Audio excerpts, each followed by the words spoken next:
Muy buenas amigos de Paz TV.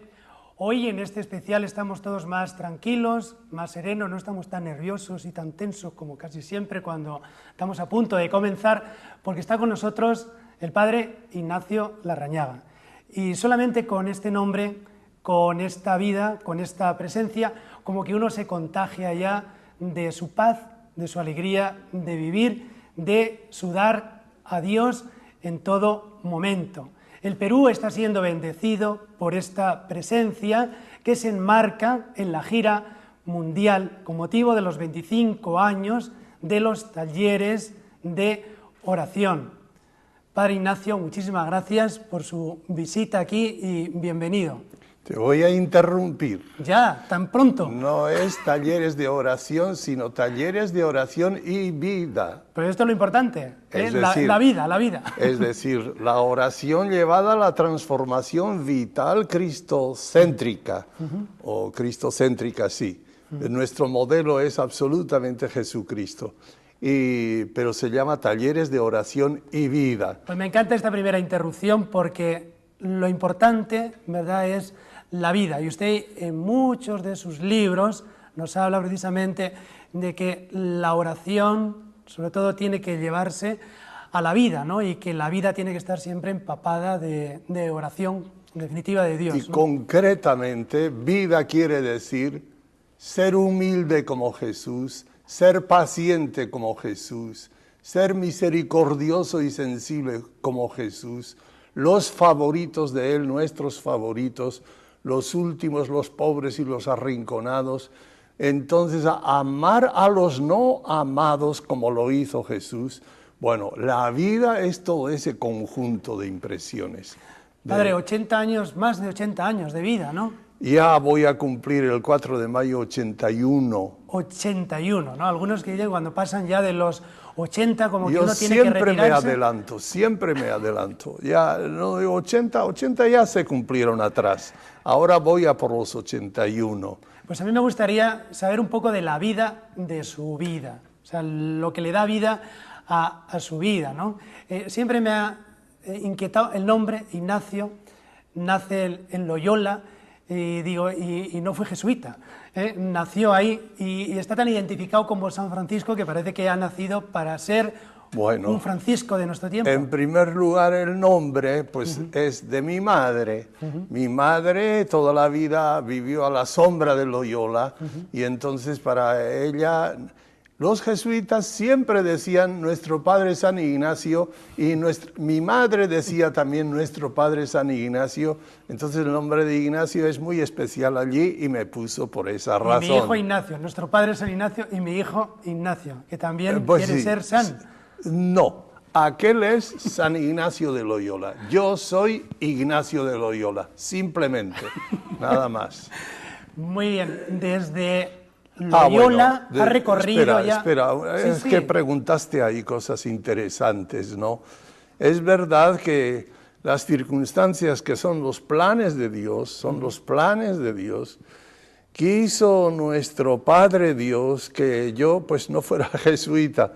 Es decir, en ese tiempo no había jesuitas cuando yo era un muchachito, no había jesuitas en Loyola, estaban expulsados por la República Española. Segunda República Española. Sí. Y otras circunstancias variadas hicieron que yo fuera al seminario de los capuchinos en Alsasua. O sea, fuera seguidor de Francisco de Asís. A lo largo de los años de mi vida, yo ya estuve al frente de un centro que se llamaba Centro de Estudios Franciscanos y Pastorales para América Latina. Ahí estuve al frente de todo ese movimiento y daba semanas de franciscanismo por toda América Latina, España y también Italia. Bien, pero no hay nada de eso. Lo que viene es lo importante. A lo largo de los años me di cuenta, al estudiar y leer Francisco de Asís, meditar y convivir con él, me di cuenta de que mi alma tenía una empatía misteriosamente fuerte con Francisco de Asís. Hace años de todo esto. Y desde entonces yo soy enamorado, Jesús y Francisco. Y todo su ideal de pobre y humilde, y amor, fraternidad que llamamos nosotros, han sido también los ideales de mi vida, sintetizando. Aquí en Lima, ¿verdad?, la tierra de Santa Rosa, ella se propuso ser pues una Catalina de Siena y tenía esa empatía realmente que los que declaran el proceso de beatificación hablan muchas veces, ¿no?, de que quería ser otra Catalina, ¿no? El Padre Ignacio quiere ser otro Cristo, pero según San Francisco. Pues hay una verdad en el fondo de todo eso. Es decir, Francisco de Asís para mí ha sido modelo para llegar a Jesús. Y fundamentalmente, tanto Jesús como Francisco, en los dos elementos profundos y globalizantes, ¿no? Primero, humildad, pobre y humilde. Esa palabra engloba todo. Y después, amor, hasta a las criaturas, hasta a las piedras, hasta todo ser viviente y no viviente era objeto de amor para Francisco de Asís. Cuanto más los leprosos, los pordioseros, fueron sus amigos desde los primeros días de la conversión, es decir, los últimos de la sociedad, los no amados de la sociedad, y ellos también han... Bueno, ese ha sido el ideal completo de mi vida. De ahí se derrama todo lo demás. Su obra, El hermano de Asís, para mí ha sido lectura unas 4 o 5 veces, hemos hecho hasta videos, cuando llega la Navidad o cuando llega la Pasión, ¿no?, grabamos incluso en audiciones, se ve que está escrito con una pasión realmente extraordinaria. ¿Nos podría contar un poco cómo lo escribió? Bueno, primero, antes quiero hacerte una pregunta a mi vez. A mí me dice la gente que ha leído El hermano de Asís que en muchas páginas llora de emoción. ¿A ti te ha pasado algo de eso? Sí. ¿No te acuerdas? En la Navidad, por ejemplo. La Navidad, de Grecho. Sobre todo, ¿no? Ya. Ahora, entonces, como te estoy diciendo, yo hice el noviciado y, bueno, franciscano capuchino, ¿no? Franciscano capuchino. Entonces, ya desde joven, se puede decir, entusiasmado de esta figura, teniendo delante la figura de Francisco de Asís, para ser para ser semejante a Jesús.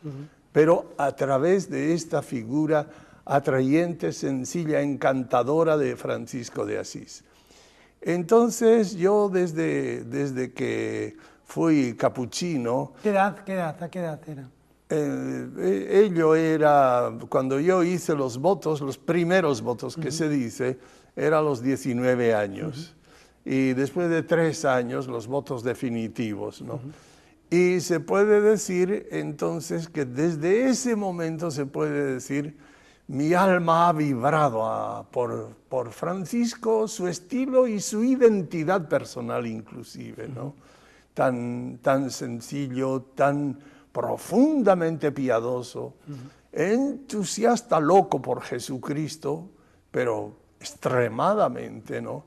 Todo eso me emociona grandemente y he seguido esa ruta. Naturalmente la meta siempre está al alcance de la mano, que es Jesús resucitado y presente. El libro en concreto del hermano de Asís, ¿cuál fue el proceso?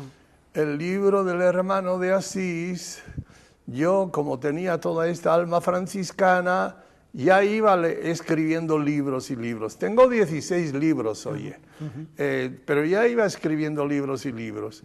Y entonces yo dije, pues de San Francisco tengo que escribir. Después fue de Jesús, el pobre de Nazaret. De San Francisco tengo que escribir. Pero tengo que escribir diferente de los otros libros. Y entonces pues comencé a escribir y páginas, 15, 20, 30 páginas, y no me convencía, ¿no? Decía, esto no es Francisco de Asís. Entonces tomé otro estilo, de alguna manera yo acompañando a Francisco, y de alguna manera mis propios sentimientos colocándolos entre sus sentimientos allá en los escritos. Me identifiqué de tal manera que se puede decir que de los 16 libros es el más mío de todos. ¿Se nutrió de alguna otra obra célebre, clásica? Todas las obras antiguas. escritas pocos años después de su muerte. O sea, todos los testigos, ¿no? Las dos biografías de Celano, las Fioretti, famosas Fioretti, los tres compañeros, que así se llaman, los tres más íntimos compañeros, escribieron una biografía. Bueno, todos estos libros los tuve delante de mis ojos al escribir, pero agregando después todo lo mío, agregando, poniéndole todos los impulsos míos y la inspiración personal. Está engendrado realmente, ¿no?, con la colaboración, con el estudio, y con una pasión muy... Sí, todo eso, sí. Yo no valgo nada, se puede decir. Es decir, yo pues no soy simpático, no soy encantador, no tengo relaciones sociales, no tengo amigos, no tengo amigas. Quiero decir que no me relaciono así fomentando una relación. No, nada de eso. Más bien retirado y todo eso. Y muchas retiradas a las montañas y muchas retiradas a los lugares desérticos para pasar días y semanas con mi Dios Padre y nuestro Señor Jesucristo.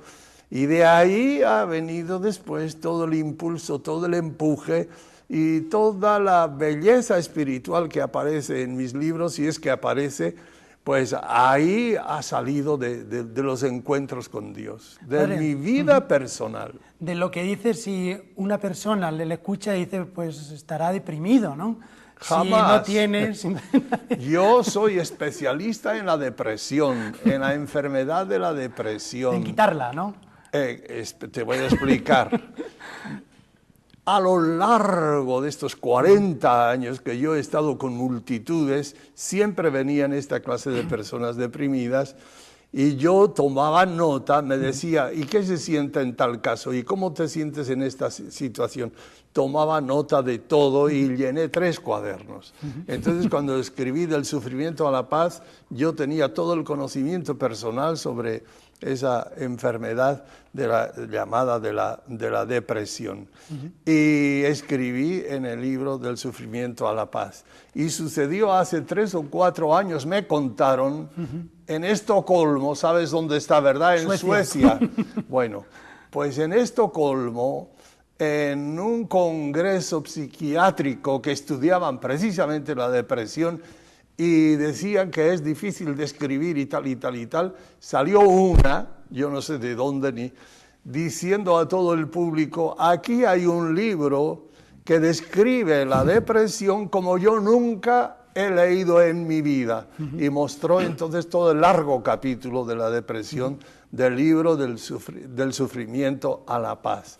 Así que esa enfermedad es familiar a mí. ¿Y la terapia? La terapia es muy difícil, es sumamente difícil. Ahora te tendría que explicar ampliamente en qué consiste la enfermedad, y la desgracia es el que el enfermo cae en una especie de pasividad absoluta. Por no tener ganas de nada, no tiene ni ganas de llorar. Por no tener ganas de nada, ni siquiera a veces dejan de atentar a la vida. Por los efectos letales que produce la enfermedad, ¿no? Entonces, uno ha intentado darles consolación muchas veces, pero es muy difícil. Hay que rezar mucho por ellos y esperar que se entreguen a las medicinas, que la farmacología actual es sumamente avanzada en cuanto a las pastillitas antidepresivos, enormemente, ¿no? Y acompañar en ese sentido. ¿Cómo ayudarles? Porque a veces que uno todo no sabe, se pasará, ¿no? Que todo se pasará, que vendrán tiempos mejores, que no olvides, porque por no tener ganas de nada, ni siquiera ellos espontáneamente toman los antidepresivos, sino que es cosa de la familia, es la familia que tiene que llevarle poco menos que a la boca, ¿no? Y entonces, pues aconsejarles en ese sentido, y bueno, estímulo, aliento dentro de las palabras, porque las palabras no encuentran resonancia interior. Y bueno, pues diciendo todo pasará, vamos adelante. Nosotros tenemos una doctrina formidable para la paz y se llama el abandono. Está ampliamente descrito en mis libros. Bueno, pues eso a ellos no les dice nada. Y entonces uno está con las manos atadas para poder ayudar, tratarlos con cariño, de prometerles oración, de decirles que todo pasará, que tengan esperanza, eso, y poco más.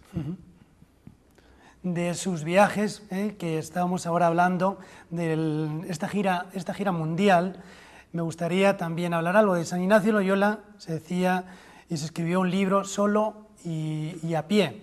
Usted veo que está siempre muy acompañado, sobre todo en esta gira mundial, porque la gente como que está viviendo como en un desierto, ¿no? Y entiende que es como una lluvia de gracia. Sin duda que está teniendo ahora ya experiencia, ¿no? de esa hambre y esa sed de Dios. Sí, yo salí de Chile hacia el 20 o 22 por ahí de marzo y hasta ahora no he tenido un solo día libre prácticamente y han sido charlas así fuertes, intensivas, no sé cómo decir, algo así como carismáticas, fuertes.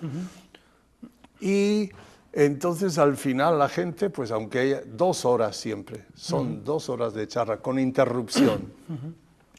Entonces la gente se lleva un gran impacto y claro, se arriman a mí, quieren sacar fotos, me empujan en todas direcciones, eso todos los días sin falta, ¿no? Pero yo ya sé todo eso. Eso lo he vivido desde hace 40 años, ¿no? Cuando terminan las grandes semanas de experiencia de Dios, siempre pasa lo mismo, ¿no? Sobre todo ellas, ¿no? Sobre todo ellas, las que más. Y entonces, pues uno tener paciencia y dejar que te empujen y póngase aquí la foto y al otro lado la foto y tal. Y bueno, después de 20, 25 o 30 minutos ya se pasó la euforia, se fueron felices con sus fotos y yo pues a mi soledad, como de costumbre. Pero dijiste algo cuando hiciste esta pregunta, no sé de qué era, pero era... Ignacio solo y a pie. Yo fui amigo de Telechea, de San Sebastián, es de mi propia provincia. Y Dígoras. Sí, el autor del libro. Del libro. Sí. Y es tan formidable, Ignacio de Loyola solo y a pie, es tan formidable, no me lo vas a creer, pero llevo 8 años, este 9º, leyendo todos los años de principio a final, ese libro. Me llena completamente. Es genial, como biografía es genial. No te olvides que él era un gran, como diríamos, en las bibliotecas, de los que van investigando en los archivos antiguos. Un gran historiador que va a las fuentes. Sí, a las fuentes. Y por eso habla maravillosamente de San Ignacio. Y ese libro me encanta. Sí, que se le puede aconsejar. Al público. Cualquiera que lea ese libro le va a hacer tanto bien como el hermano de Asís. Bueno, esto es chiste. Los dos a mí me han hecho mucho bien, ¿no? La figura de Ignacio y la figura de Francisco, porque nos llevan a Cristo, ¿no? Sí. Y cómo vivieron la vida apasionados por Jesucristo. Eso te hace mucho bien. En uno de sus libros hace una distinción muy clara entre el turista y el peregrino. Estamos hablando de una peregrinación. Yo veo que en este jubileo, normalmente en los jubileos, en las peregrinaciones, uno va a un santuario para ganar el jubileo, pero usted ha salido al público, ha salido al ruedo para encontrarse y decir, estamos de enhorabuena, ¿no? Y en estos 25 años vamos a llevar esta buena nueva, ¿no? ¿Cómo distingue entre el turista y el peregrino? Tú en una pregunta haces siempre varias preguntas. Pues usted me responda a 4. Hay uno, bueno, esto realmente es en el tema de la fe todo esto. tema de la fe. Un turista sabe dónde dormirá hoy, qué museos visitará mañana, qué ciudades recorrerá al día siguiente. En el plan de un turista todo está preparado y se sabe y todo eso. En la peregrinación es todo lo contrario, es pura incertidumbre. Ni sabes si lloverá hoy, si mañana será eso, con quién me encontraré, si este proyecto si saldrá bien o no saldrá bien. Es todo. Estamos en el mundo de la fe, noche oscura de la fe. Y por eso es una peregrinación, no es un turismo que tiene todo el programa de antemano previsto. Y bueno, eso por de pronto se puede decir que en la fe es uno de los conceptos más interesantes. Es una noche oscura y estás pues como Abraham, que no sabía, creía que le iba a matar a su chico y Dios tenía predispuesto, no, y tal, pero él no sabía. Y bueno, es un acto de fe enorme. María, de la misma manera, bueno, según tu palabra hágase en mí. Y da el 100% de confianza a tu palabra, según tu palabra hágase en mí. En todo ello hay oscuridad, incertidumbre y todo eso. Bueno, pero ¿qué me preguntabas respecto de eso? Estamos hablando, ¿no?, de la gran peregrinación que está haciendo ahora, de la sí. ruta, con sí. motivo de los 25 años de los talleres de oración y vida. Sí. Bueno, talleres de oración y vida en el mundo ya son 16.000 guías con una preparación de año y medio. No es cualquier cosa, año y medio de preparación intensiva y ordenada y todo eso. Bueno, y en este momento están en el mundo entero dando talleres de oración y vida. Pero yo, pues naturalmente, tengo una preocupación de que esta gente, los 16.000 en 44 países, que sean enamorados de Jesucristo. Y la vida, nosotros tenemos, por ejemplo, obligación de sagrada media hora. Eso no puede fallar. Se puede hundir el mundo, pero eso no falla. Bueno, sagrada media hora. Pero algunos y algunas, pues porque tienen que ir a trabajar o porque tienen que dar desayuno a los niños y esto y aquello, de repente comienzan a descuidar y el espíritu comienza a bajar, poquito a poquito. Eso pues ha sucedido también entre nosotros en algunos lugares, ¿no? Y yo lo que quiero es que nuestra gente no tenga decadencia. Líbranos, sálvanos de la decadencia del espíritu que va hacia abajo. Entonces, dentro de mí, la razón por qué he aceptado hacer esta gira, que es tremenda, es bien difícil, porque hay que andar de aeropuerto en aeropuerto. Bueno, esta gira tremenda es fundamentalmente para despertar en los guías. Aprovecho la oportunidad para que miles de personas oigan también, claro. Pero los guías se vuelvan a enamorar de Jesucristo.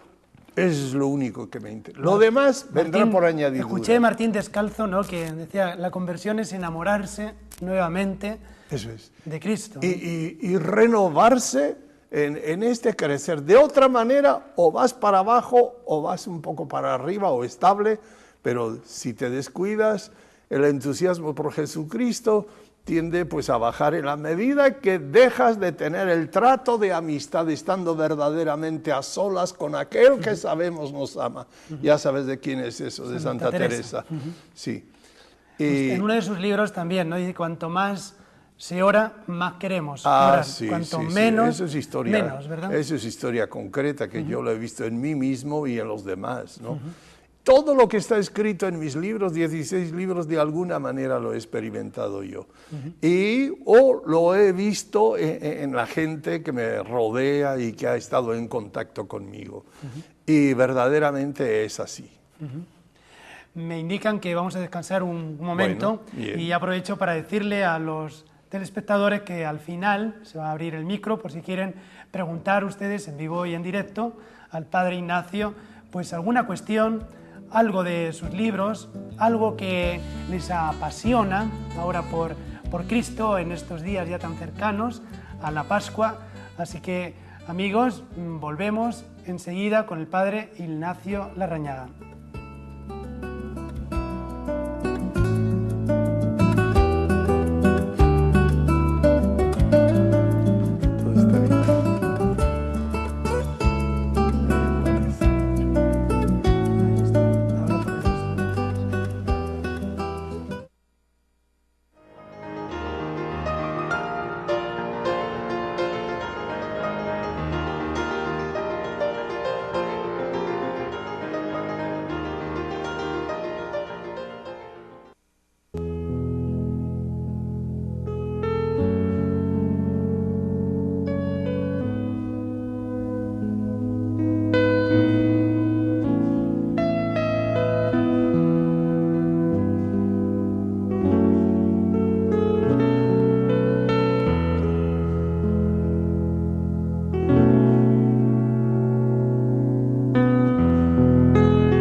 La ley del Señor es perfecta, reconforta el alma. El testimonio del Señor es verdadero, da sabiduría al simple. Los preceptos del Señor son rectos, alegran el corazón. Los mandamientos del Señor son claros, iluminan los ojos. Ojalá sean de tu agrado las palabras de mi boca, y lleguen hasta ti mis pensamientos, Señor, mi roca y mi redentor.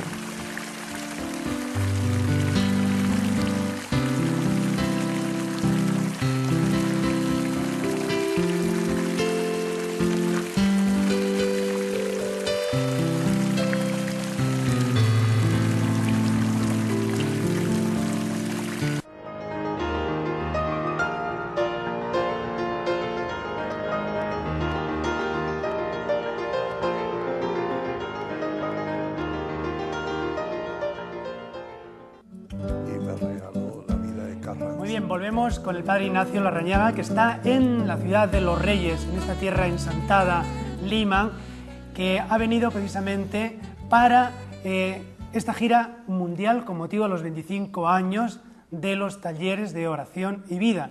Y nos estaba hablando que está resultando como un Pentecostés, ¿no? Y que tiene un gran interés, sobre todo los guías, ¿no? Que se enamoren de Cristo.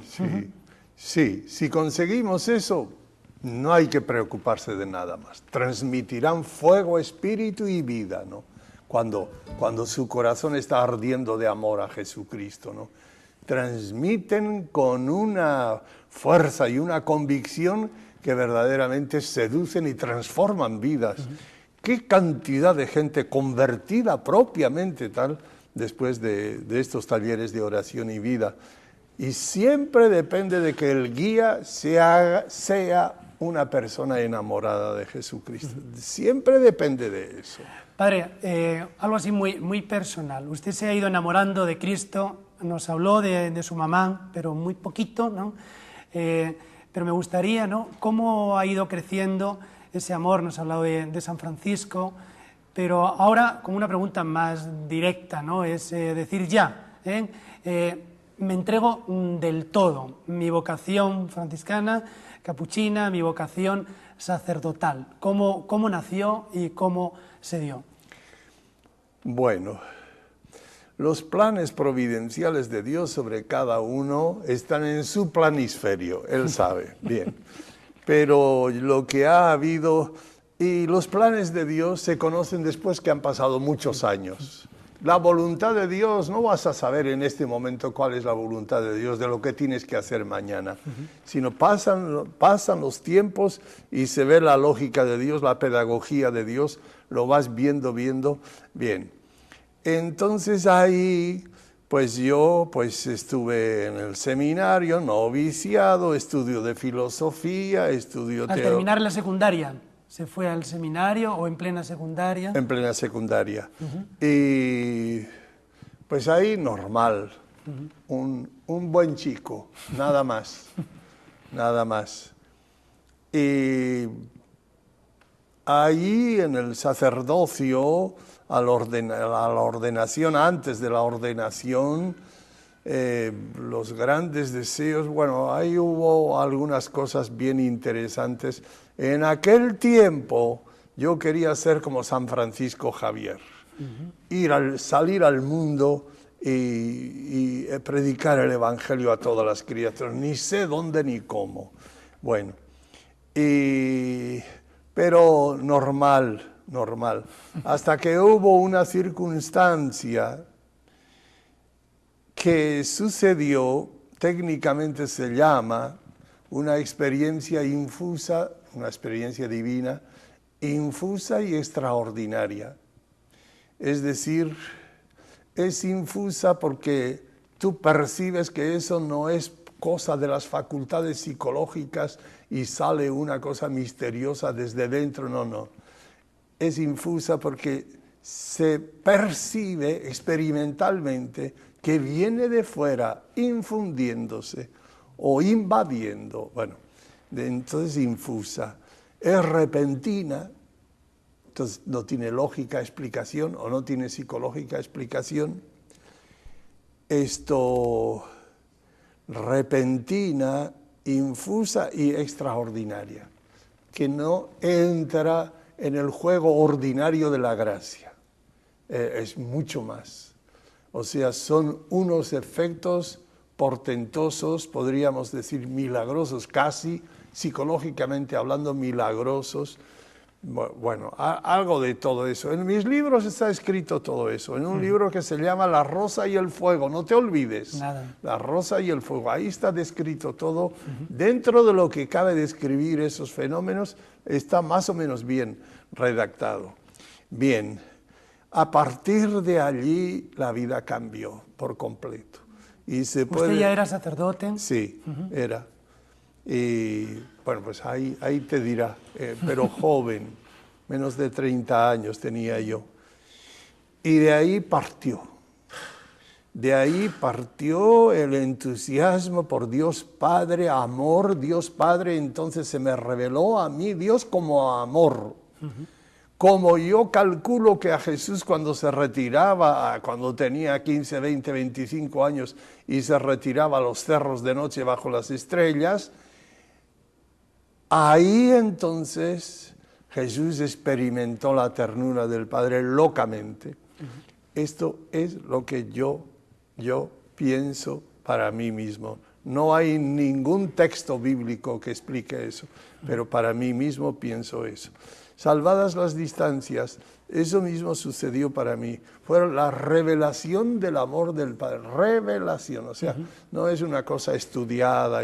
No. Es como una fuerza, diríamos, una ráfaga de inspiración, de experiencia, de vivencia, que ya en adelante todo es diferente. Y ha sido diferente todo a partir de entonces.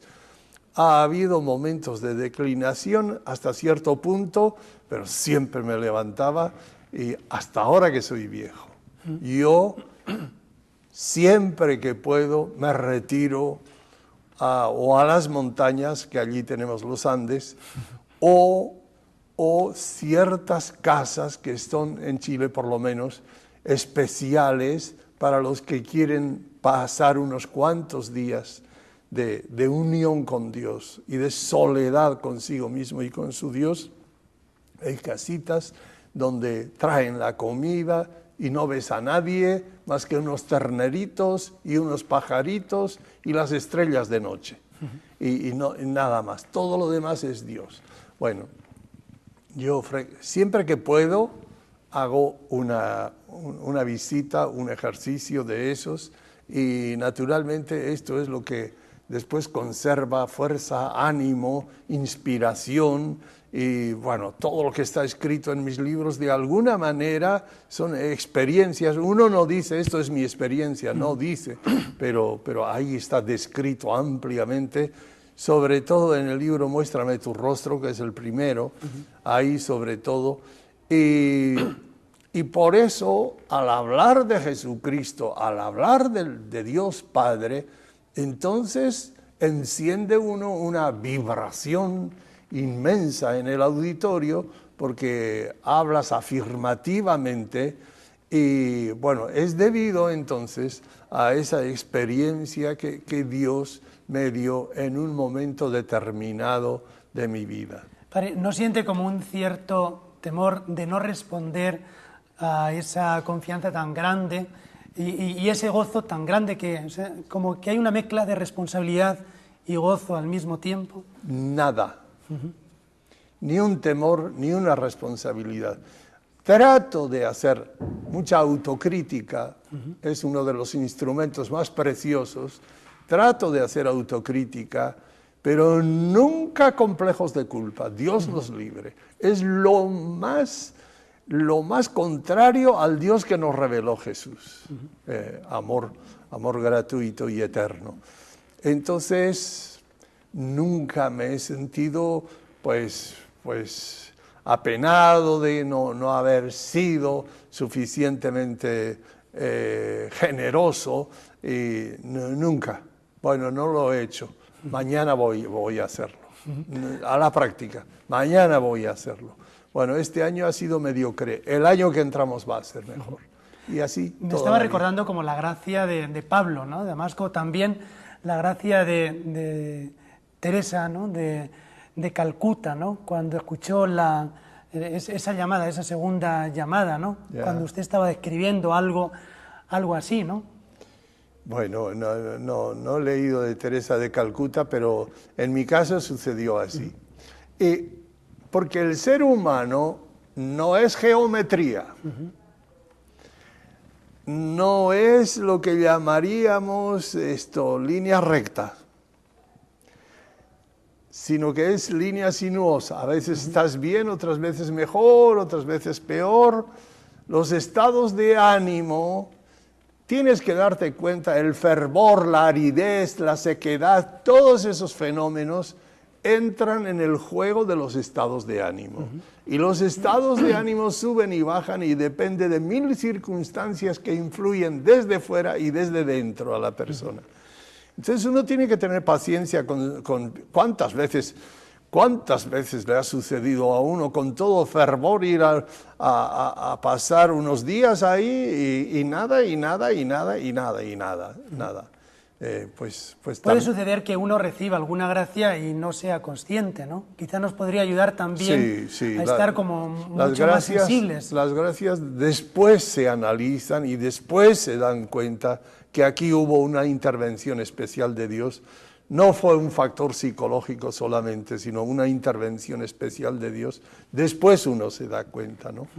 Pero ahí realmente en mi caso sucedió eso, pero como decía, es una línea sinuosa. Los estados de ánimo, el fervor, la aridez suben y bajan y no sabes por qué razón. Factores de la vitalidad interior, factores exteriores, granizadas que llaman telúricas, y la atmósfera a mí me influye, por ejemplo, fuertemente.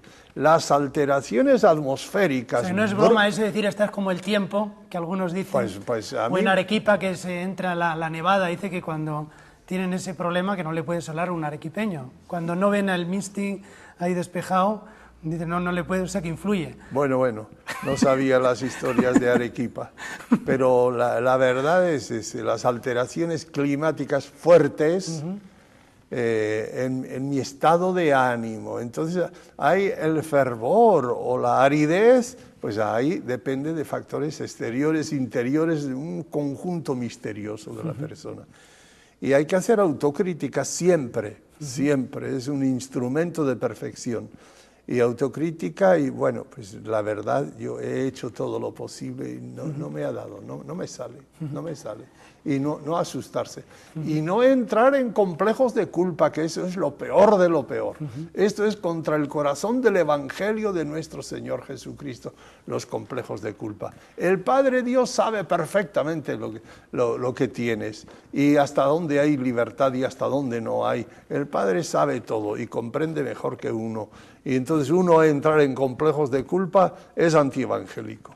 Bueno, ¿qué más? Pero siempre viene ahí como un resquicio, ¿no? Cuando uno peca y dice, bueno, tanto que el Señor me ha dado, tanto, y le estoy respondiendo tan mal, ¿no? Yo noto en muchos jóvenes, en muchas personas, ¿no? Diciendo, teniendo esta familia, teniendo tantas gracias, si otro las hubiese, y yo sin embargo, ¿no? No es positivo pensamiento. Para mí no es positivo ese pensamiento. ¿Cómo cambiarlo? Es lo que le ¿Cómo pregunto. cambiarlo? Voy a comenzar la semana que viene con un empeño especial. Si hasta ahora he andado así, la semana que viene será así. Y mi Dios, ayúdame, sin ti no puedo nada. Siempre en la fe y en la oración. Pero la semana que viene será mejor. En lugar de andar con complejos de culpa. Hemos fomentado demasiado en la Iglesia en general los complejos de culpa, ¿no? Y no es positivo. Yo he visto que no es positivo ni en uno ni en los demás, ¿no? Entonces lo que hay que hacer, bueno, autocrítica. Aquí hubo falla por esto, está bien. Ahora, ¿cómo corregir esto? Para la semana que viene voy a comenzar esto, y vamos adelante con ahora el comienza, impulso ¿no? vital. Sí, ahora comienza. Esa gracia tan formidable luego la ha ido ya comunicando, ¿no? A través de sus libros, los talleres. Nos podría contar, ¿no? Yo lo veo como un volcán, ¿no? de amor, porque usted seguramente que ni se dio cuenta de dónde iba, ¿no? Exactamente. Y como que le ha ido superando. Exactamente. A partir de ahí, la visión general de la vida de fe, de la vida de oración y todo eso ha cambiado notablemente. Y mis libros están llenos de los efectos de aquella experiencia que te dije. Están llenos, repletos. De pronto hago una descripción de Jesús mismo y de alguna manera estoy poniendo mis palabras y mis propios sentimientos y etcétera, ¿no? Y Francisco de Asís. Y no solo eso, ¿no? Esos libritos que son pequeños, El arte de ser feliz, por ejemplo, o este mismo que hemos dicho, y el estilo y vida de los guías, esto es el librito de espiritualidad de los guías, estilo y vida de los guías. ¿Quién es el guía? Porque muchos, aunque... Ya, está bien, está bien. Mira, los de talleres... Guía es alguien que ha hecho el taller, ha sido una revelación para él, ha dado un vuelco y deseo de trabajar en estas cosas y de ser discípulo del Señor, ¿no? Y bueno, entonces pues piden a los antiguos guías a ver si podría ser también él o ella, podría ser guía. Y entonces se analiza despacito, se percibe si tiene condiciones, cualidades, y después de eso hace 1 año y medio de preparación. Nosotros tenemos un tomo así que se llama Manual del Guía, Manual de formación, Manual de formación. Este es un horizonte formidable para los laicos, ¿no? Aparecida, que tanto nos ha lanzado, ¿no? A la misión continental. Aquí, por ejemplo, en alguna de las diócesis como Caraballo hay un sacerdote para 36.000 fieles, ¿no? Pero a veces se nos olvida que esos fieles pueden ser guías y de alguna manera pues claro, ya se revierte la situación. Claro, ¿no? Todos nuestros guías trabajan en general, 16.000 es mucho, siempre hay excepciones. trabajan por el reino de Dios con igual o mayor entusiasmo que nosotros los sacerdotes. Y para comenzar, uno nos está viendo ahora y dice, yo quiero arrancar de esa experiencia, el desierto, el taller, ¿cómo comenzar? Sí, tiene que hacer 2 talleres. Tienen que hacer ¿Cuánto 2, dura? Dura 15 semanas. 2 talleres. Y después pasar por la escuela de formación que se llama. Y la escuela de formación dura 1 año y medio. Entonces, estas personas tienen más formación, más profunda que a veces hasta las religiosas. Una es intenso, denso, amplio, pero siempre dentro de una serie de líneas, el amor de Dios, la cristificación, bueno, dentro de unas líneas fuertes, pero tienen una formación... ¿Es para laicos o las religiosas no pueden formar parte ahí? ¿O no podrían beneficiarse? Pueden formar, pero son pocas. Son pocas porque las superioras pues no les dejan ir tantas veces ahí al curso de formación, que es 1 año y medio, y ahí se encuentran porque hay superioras del no y hay superioras del sí. Las del no, a todo es no, eso no es nuestro, no nos corresponde. Y el sí es aquella que tiene el Espíritu de Jesús y vamos adelante, sigue adelante. Pero la mayoría son del no. Me dicen que ya vamos a abrir los teléfonos. Me dicen que, bueno, que después se van a abrir los teléfonos y vamos a dejar que descanse otro poquito el padre Ignacio, porque va a haber un corte donde también se va a dar cuenta de la presencia del padre Ignacio con los horarios y la actividad que se está teniendo precisamente aquí en Lima. Así que miren ahí, que ahí les van a dar buena información de la presencia del padre Ignacio aquí en Lima. Volvemos enseguida.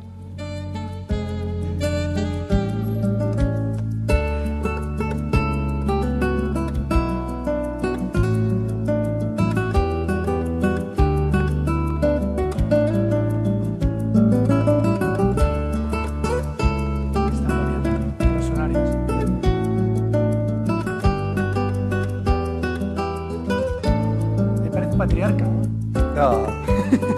La foto que le han puesto.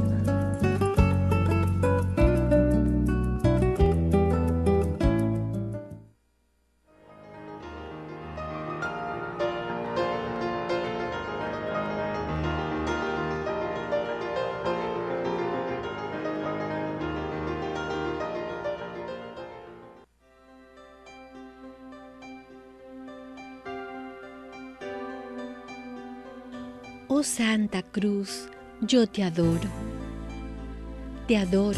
oh Santa Cruz, que fuiste adornada por el cuerpo santísimo de mi Señor, cubierta y entintada de su preciosísima sangre. Te adoro, mi Dios, puesto en la cruz por mí.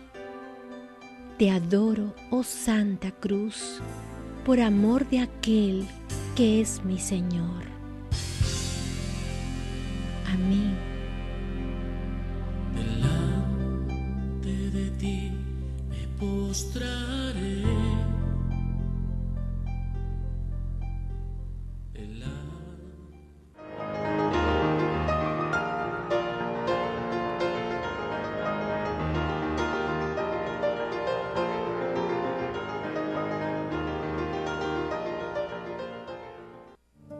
Nos encontramos con el padre Ignacio Larrañaga en el marco de la gira mundial con motivo del jubileo por los 25 años de los talleres de oración y vida. Una pregunta, porque seguramente que hay muchos matrimonios, familia, que le están viendo y no siempre es difícil, ¿no? la convivencia en el hogar, ¿no? Y usted ha escrito mucho sobre esto, ¿no? ¿Qué podría decir frente a esos conflictos en el hogar? Bueno, yo voy a hablar esta tarde, mañana. Hoy es a los empresarios. Mañana a la tarde a los matrimonios, parejas. Bien, siempre es el juego del amor. Y el amor, desgraciadamente, como sentimiento humano que es, no deja de tener su carácter de fugacidad. Si no se cultiva el amor se muere, poquito a poco, insensiblemente, sin darse cuenta, devorado por la muerte que navega silenciosamente en nuestro barco y se llama la rutina. Lo que se repite cansa. Lo que cansa se deja. Y llega un momento, pues siempre igual, las mismas personas, los mismos defectos, los mismos horizontes, los mismos panoramas. Y si no lo cultivas explícitamente, el amor tiende a declinar, y llega un momento en que ya aquello no está apagado, pero tiene tan poca luz y tan poco calor, es la rutina, y un amor languideciendo, ¿qué sentido tiene el matrimonio? Bueno, entonces yo doy consejos concretos que llamo de los pequeños detalles. Es decir, cómo mantener la llama de fuego siempre renovado, siempre elevándose, sin declinar, sin decaer. Y yo llamo a eso pequeños detalles, a base de pequeños detalles, mutuamente, él y ella y él, mutuamente. Y según he observado en mi vida, fuera de otras reflexiones, otras consideraciones, el de los pequeños detalles es lo más concreto que hace el amor, que el amor no muera. Y el amor pues se mantenga renovándose con los pequeños detalles, renovándose y se mantiene vivo, ¿no? Y todo lo restante viene por añadidura. Cuando el amor está vivo, el matrimonio es un prodigio, una maravilla. Pero el gran trabajo es mantener ese fuego vivo. Parecido a Jesús con nosotros, parecido. Si cultivamos la amistad con Jesús, entonces, si Jesús está vivo en nosotros con Él somos capaces de cualquier cosa. Pero cuando el trato con Jesús va disminuyendo y va bajando el entusiasmo, ahí vienen todas las calamidades. Pues en el matrimonio con el amor. Seguro que tiene muchas experiencias, ¿no?, de algún matrimonio roto que estaba a punto de separarse, ¿no?, y que gracias a los libros, la oración, ¿no? Sí. No sé si recuerda alguna o no quería... Naturalmente, esto que te digo de los pequeños detalles no es la panacea universal. Todo esto es de gran complejidad. Cómo salvar un matrimonio y cómo mantenerlo levantado y vibrante es una gran sabiduría. Y en mi libro está pues el matrimonio feliz. Y en las charlas que doy esta semana pues se mira no solamente a los pequeños detalles, sino a todo el conjunto. ¿Qué hacer y cómo hacer para que las parejas vivan unidos, ilusionados, no se les caiga y se les decaiga la ilusión y el amor? Eso es lo esencial. Todo lo demás vendrá por añadidura, pero eso es lo esencial. Padre Ignacio, estamos ya metidos de lleno en el corazón de la Cuaresma y a puertas de la Semana Santa, ¿no? El misterio de la cruz y la resurrección, como que es uno de los grandes temas, ¿no? Que usted ha tratado y que vive, ¿no? Sí. ¿Qué nos podría hablar sobre la cruz? Estamos también en el año de San Pablo, ¿no? Y es un tema candente. Bueno, eso es muy largo, pero hablando de Semana Santa, la gente se queda con la cruz, pero hay misterios enormes, grandiosos y prácticos. Es la institución de la Eucaristía, es la institución del sacerdocio y sobre todo es la institución del mandamiento nuevo del amor. Mandamiento nuevo. Entonces Jesús a última hora todo lo resume en el amor. Así como su vida fue amor, despreocupado de sí, preocupado de los demás, así es. Bien, eso nos olvidamos demasiado, pero en la Semana Santa esos tres pilares están presentes. En la Semana Santa se olvida también otro momento que para mí fue la redención del mundo, Getsemaní. En Getsemaní, a mi modo de ver, es cuando se hizo la redención del mundo, la hora de la voluntariedad. La hora de la voluntariedad fue en Getsemaní, cuando Jesús entró en una crisis emocional inmenso, formidable, hasta sudor de sangre, fenómeno que rarísimamente se da hoy día, hasta decir siento tristeza de muerte. ¿Qué palabras se pueden decir más fuertes que esas? Bueno, y era que él como humano resistía y su voluntad quería lo que quería el Padre, y ahí estuvieron: por favor, líbrame de esta hora, por favor, este cáliz por otro, por favor, pero siempre el final, pero no se haga lo que yo quiero, sino lo que quieras tú. O sea, la voluntariedad. Murió de una muerte infame. Los romanos tenían dos maneras de ejecutar a los delincuentes. Una de ellas era elegante, si se puede hablar, decapitando, y la otra era infame, que era crucificando, que se reservaba a los esclavos y a los terroristas. Esos dos se reservaba especialmente. Bueno, entonces Jesús murió de una muerte infame, y es terrible el decir lo que voy a decir, pero lo digo con inmenso amor. Murió como un infame. Y no acaba ahí, y eso lo aceptó voluntariamente. Murió por amor.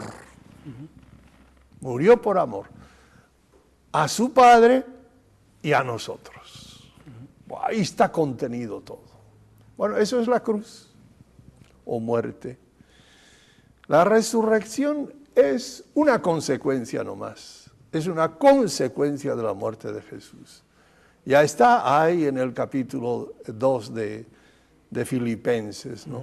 Cristo Jesús, siendo de condición divina, todo aquello, ¿no? No consideró que era una usurpación el ser igual a Dios, sino que se anonadó a sí mismo en condición de siervo, abandonado, sumiso y obediente hasta la muerte y muerte de cruz. Ahí acaba una parte y ahí comienza la otra, pero de la misma cosa, de la misma cosa. Por lo cual, por todo eso, el Padre lo exaltó, lo sacó de las garras de la muerte, le dio la resurrección y la inmortalidad, y Señor de arriba y abajo, ahora y para siempre. Padre Ignacio, tengo un texto del Papa en la catequesis sobre San Pablo, donde indica, dice: el crucificado desvela, por una parte, la debilidad del hombre, y por otra, el verdadero poder de Dios, es decir, la gratuidad del amor. Precisamente esta gratuidad total del amor es la verdadera sabiduría, ¿no? Es Él me amó y se entregó a la muerte por mí, ¿no? Para que yo viva, ¿no? Eso es, sí, eso es. Pero todo eso en un drama tremendo. Él no quería, es decir, la naturaleza no quería, pero la voluntad sí, la voluntad, y prevaleció la voluntad.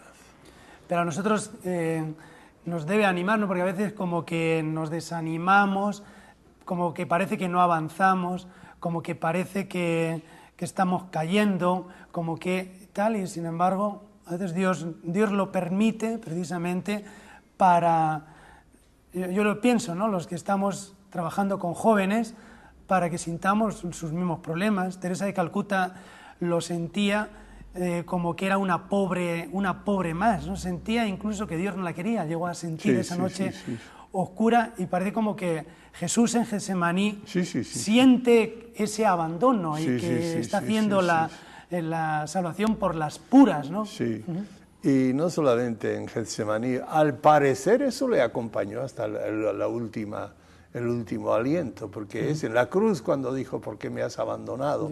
Puede ser el inicio de un salmo, pero puede ser también que eso es lo que se sentía. Es decir, eso es infinitamente emocionante. El haber muerto de esta manera y voluntariamente, contra todos los instintos de la naturaleza. Eso, por eso la gente que toma, creyentes que toman la Semana Santa para ir a la playa y todo eso es incomprensible. Se habla incluso de Semana Tranca, aquí para hacer es incomprensible, burla, ¿no? Es que estamos devorados, siendo devorados por el paganismo que viene de Europa y cada vez más, y en Chile también. En Chile también, Argentina también, y pues es una lástima, porque ¿sabes qué? No se vive, no digo que no se vive la fe, sino sencillamente van a morir sin tener la sensación de haber vivido por causas nobles. Es que la experiencia más honda. Vacías las personas, van a morir vacías, y van a aproximarse los últimos años, y van a decir, no valió la pena. Pero claro, es que no han tomado en serio nada. Y lo primero que hay que tomar en serio es a Jesucristo crucificado y dando la vida por nosotros. Fulton Sheen decía, ¿no?, que el drama de nuestro tiempo es que el comunismo se ha quedado con la cruz sin Cristo y que los cristianos nos queremos quedar con un Cristo pero sin cruz. ¿No? También, y ni Cristo tampoco. Y bueno, ya está. Nosotros seamos buenitos, nosotros, y hacer la autocrítica y cada vez mejor, y contando con debilidades, y cada día mejor, y vamos. Padre, si le parece, podemos abrir ahora un turno de preguntas, tanto en el público o los televidentes. Bueno, así yo que estoy aquí. Ánimo, a ver quién dispara primero. ¿Ya están preparadas? Adelante. Padre Ignacio, felices de tenerles aquí, tenerle en Pax Televisión, su casa. Y mi pregunta va dirigida hacia 3 puntos que usted ha mencionado en cuanto al sacramento de la confesión. Me refiero usted se refirió un poco a la decadencia, se refirió al alejarse, como usted acostumbra, y recibir aún infusión directa del Señor. Y me refiero a ese amor verdadero que es el amor del Señor. Porque yo recordaba esta mañana a una amiga muy querida que ella le decía al esposo, ¿no? Amor, dime preciosa, y él repetía, dime que eres maravillosa, dime que soy lindísima, y él repetía, y ella le decía, ay amor, qué lindas cosas me dices. Y que esto no se da en esos talleres extraordinarios suyos, donde se lleva a la persona a esa oración personal y al verdadero amor. Mi pregunta es, ¿cuál es la importancia, el lugar en esos talleres suyos del sacramento de la confesión? Bueno, todos los talleres de oración son una evangelización. Una evangelización. Nosotros no queremos abordar todo el cristianismo y toda la doctrina y toda la teología, no. Son unos cuantos puntos, enseñar a orar y a vivir como Jesús y con Jesús. Bueno, entonces nosotros realmente lo demás prescindimos, no hablamos, pero no nos ponemos con ¿cómo diríamos?, con el entusiasmo, con el propósito de transmitir a esta gente toda la religión católica, no, sino es una evangelización, el anuncio de Jesucristo, pobre y humilde, y ahora imitarlo. Primero, enseñarles a tratar con el trato de amistad, estando verdaderamente a solas. Y después a vivir como Jesús, perdonar como Jesús, sentir como Jesús sentía y amar como Jesús amaba. Eso es y nada más. Pero eso puede alterar después todo lo demás. Después lo de la confesión, yo soy de opinión que cada confesión de alguna manera tiene que ser una pequeña conversión. De alguna manera, porque yo ya llevo 57 años de curita, 57 años. Y he oído, iba a decir, millones de confesiones. Millones no, pero muchos millares. Y siempre las mismas cosas. Y yo veía que no mejoraban, que seguían con las mismas pequeñeces, que seguían... O sea, este es un sacramento, decía yo, pues esto es ineficaz, porque yo veo que a estas personas no les arranca, no les levanta, ¿no? Bueno, entonces todos los conceptos al respecto es lo que yo he visto, ¿no? Y he llegado a la conclusión de que la confesión no tiene que ser frecuente, porque todo lo que se frecuenta se desgasta y pierde valor, sino de vez en cuando y con carácter de pequeña conversión. Lo del hijo pródigo, me levantaré e iré a la casa de mi padre, decisión. Entonces una confesión, fantástico, pero no tantas veces. Bueno, esa es mi opinión. ¿Quién más? ¿Alguna pregunta más en el público o Pero si hay alguna? Del público de fuera. Muy bien. Mientras van preguntando, yo tengo una que me encanta, por ejemplo, el libro del silencio de María, ¿no? Y no hemos hablado para nada de María y a mí me ha hecho muchísimo bien, ¿no? Y en María cristaliza pues prácticamente todo lo que hemos estado hablando. ¿Sí? Pueden llamar, me dicen que invite... Simón de Chorrillos. A ver, adelante. Aló, paz y bien, querido hermano Larrañaga. Sí, adelante, Qué Simón. hermoso el beber nuevamente de la fuente de la Albernia y de ese Asís bendito como beso de Dios al mundo. Con sus palabras que hemos escuchado en familia, nos vuelve a revolotear en el corazón y en el espíritu a ese dulce Francisco de Asís. Que el mundo nuevamente... Estamos en esta época como la de San Francisco, el amor no es amado. Y quiero, como usted, Padre Larrañaga, que hay otros curitas, frailes, que hoy día con la globalización y el relativismo parece que el mundo se apaga. Nuevamente buscamos a ese Francisco de Asís para que cante en este mundo, no solo vivir para sí, sino de provecho para los demás. Aquí nosotros reclamamos ese amor que no es amado, porque hoy día parece que se está acabando el mundo, y creo que nuevamente suscita Dios personas como usted y otros hermanos frailes, para que nuevamente este mundo vuelque al amor de Cristo. Gracias y felicitaciones. Bueno, parece que conoce frailes, parece que conoces muchos frailes.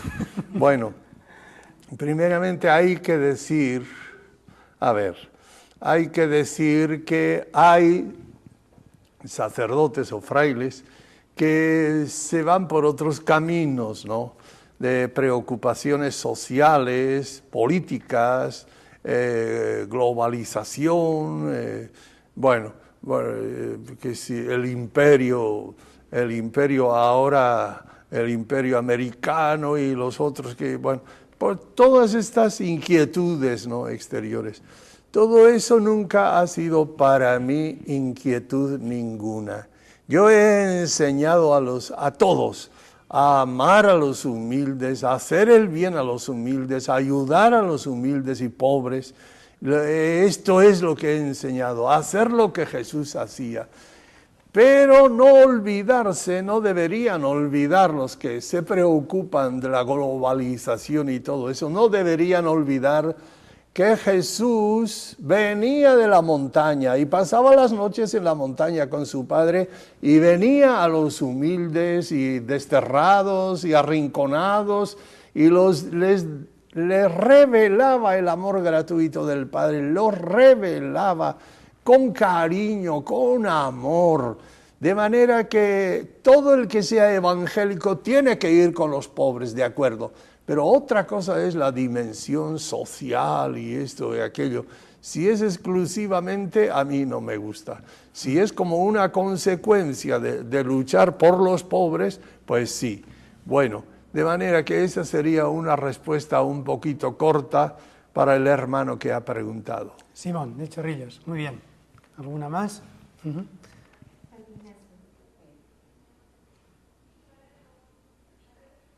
Adelante. Padre Ignacio, ¿qué papel juega la Virgen en la pasión? ¿Acompaña al Señor? ¿Sufre con el Señor? ¿Me podría explicar?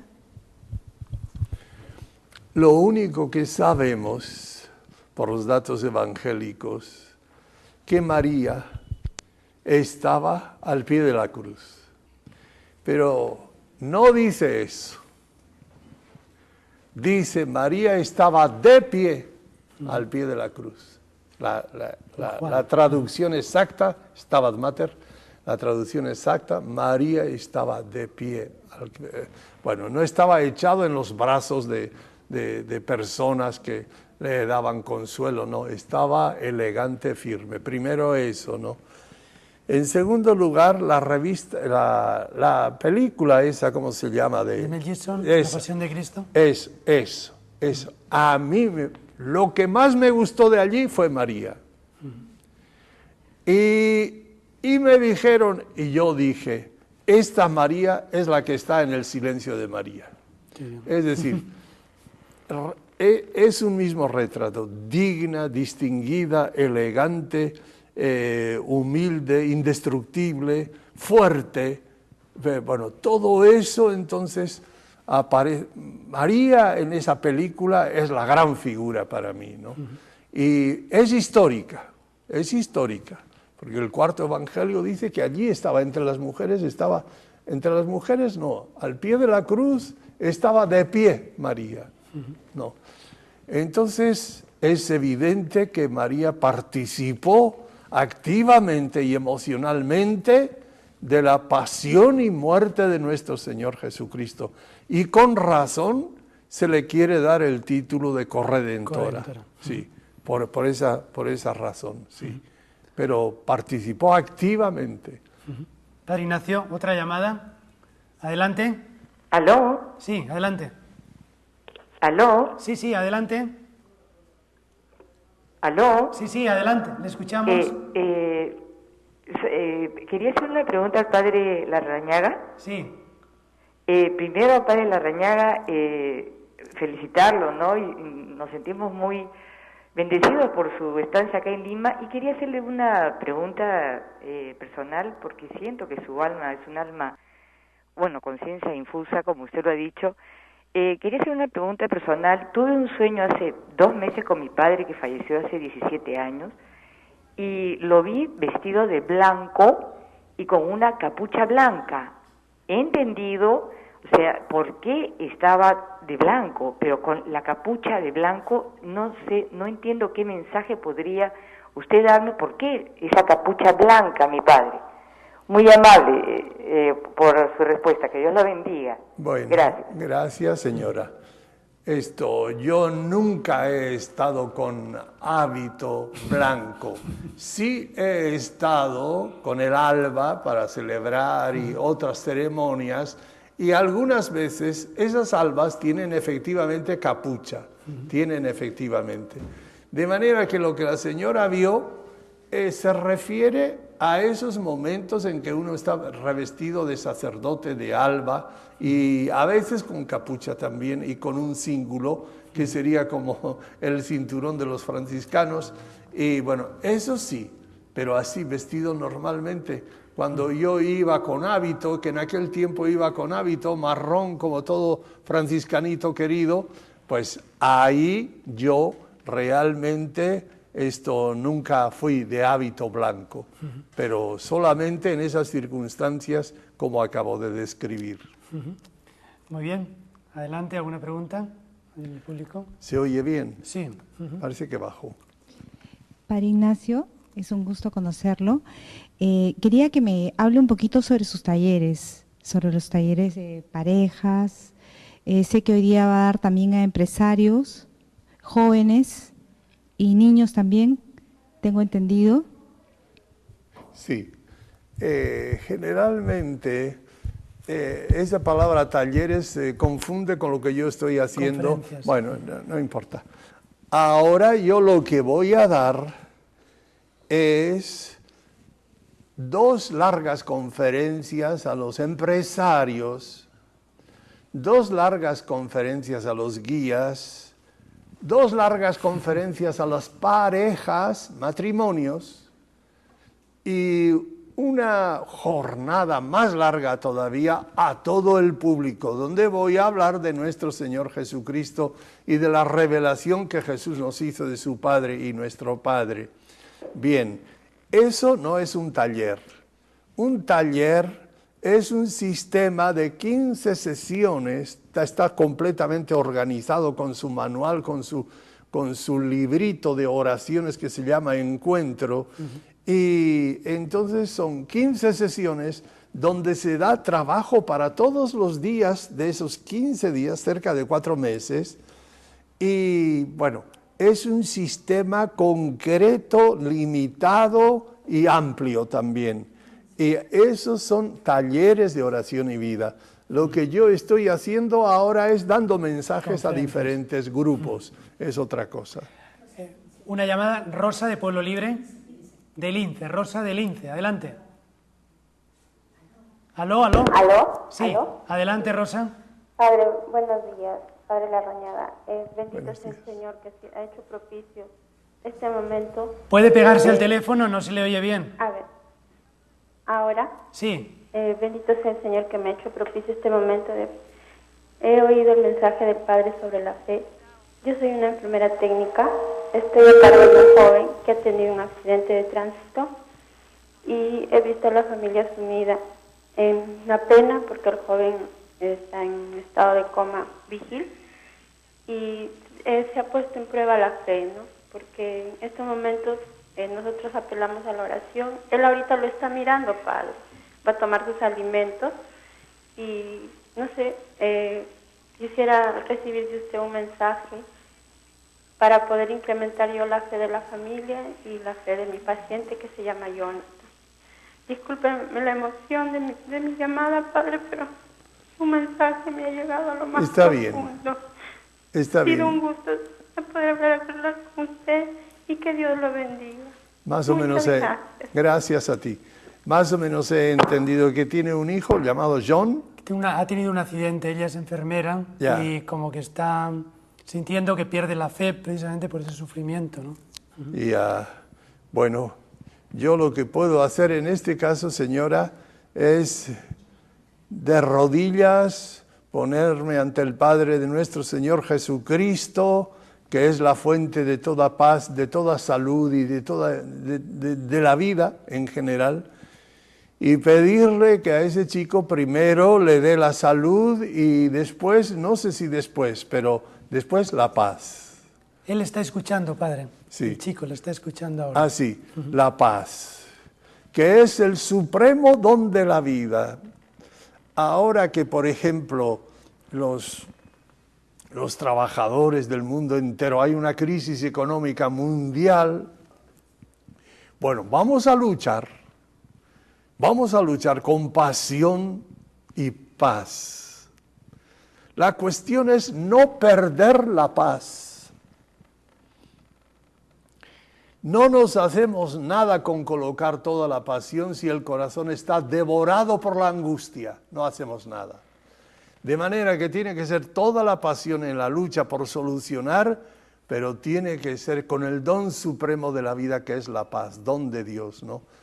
Por eso yo a la señora y a su chico le digo de todo corazón, no pierdan la paz, tengan esperanza, oraremos todos juntos para que se sane y para que sea un buen chico, cariñoso, obediente con la madre, contigo, y de esta manera para bien de todos.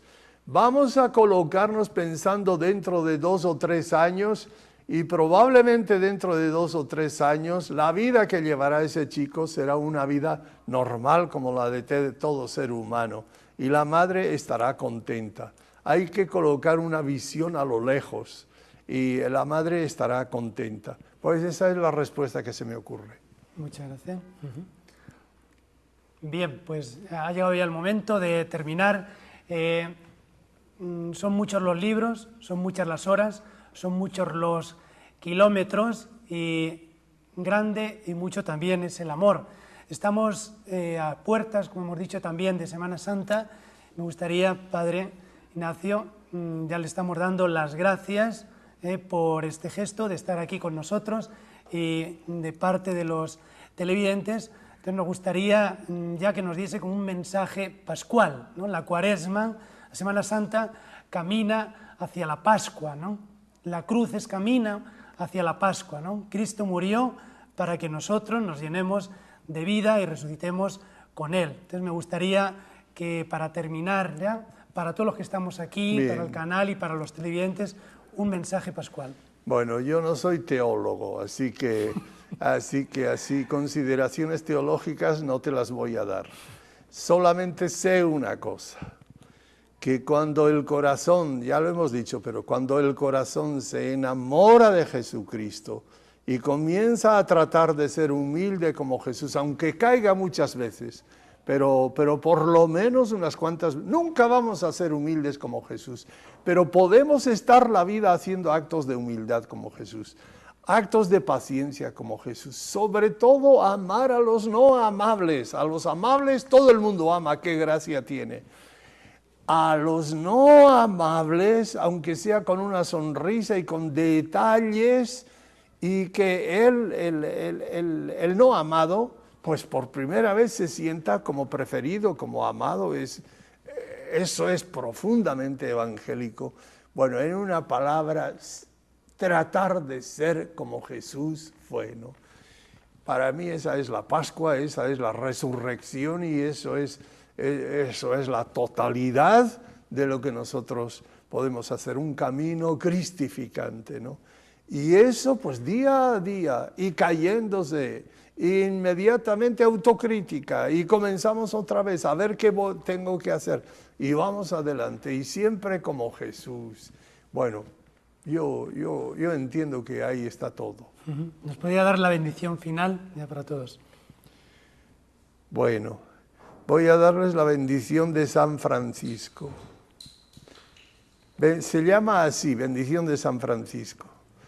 Cuando Francisco se salió del siglo, como dice él, y nunca se fue lejos de Asís, nunca. Y murió en Asís también, en la Porciúncula. Bueno, entonces, pero se fue, salió de su casa y se fue y vivía con los leprosos, con los pordioseros, en la vida de soledad, en los bosques de la Umbria, el monte Subasio, todo eso. Y al poco se le juntó uno que quería hacer esa misma vida. Al poco se le juntó otro que quería hacer esa misma vida. Después de 4 años ya eran 12. Bueno, pero en estos 4 años no los dejó en un noviciado formándose, los lanzaba al mundo, de 2 en 2. Y entonces los colocaba delante de un cuadro grande que todavía existe allí y se llama Nuestra Señora de los Ángeles. Todos los ángeles que existen en el mundo, los ángeles de California, los ángeles de Chile, provienen de ese cuadrito. De ahí vienen todos. Bueno, los colocaba ahí y les daba esta bendición que yo les voy a dar ahora. Pero ¿qué pasaba? Bueno, iban para 1 año y en la semana de Pentecostés nos reunimos a ver cómo va la vida y análisis, bueno, todo eso. Pero resulta que muchos no volvían, habían muerto, o de frío o de hambre generalmente, o de enfermedad, de frío o de hambre muchas veces. No llevaban ni un centavo, nada. No llevaban ni un mendrugo de pan, nada, por 1 año. Vayan al mundo. Y bueno, el hecho es que muchos morían. Y entonces siempre quedaba ya después esta bendición, siempre le venía el recuerdo de tantos hermanos que habían muerto en esta peregrinación de pobreza y amor. Y entonces siempre tenía esta bendición un sentido un poquito doloroso, un poquito del recuerdo de todas estas cosas. Pero aún así él lo daba con toda el alma. Y yo también lo voy a hacer. El Señor os bendiga y os guarde, os muestre su rostro y tenga misericordia de vosotros, os mire benignamente y os conceda la paz. El Señor os bendiga, hijos míos, en el nombre del Padre, y del Hijo, y del Espíritu Santo. Amén. Buenas noches a todos. Felicidad a todos los teleoyentes. Muchísimas gracias.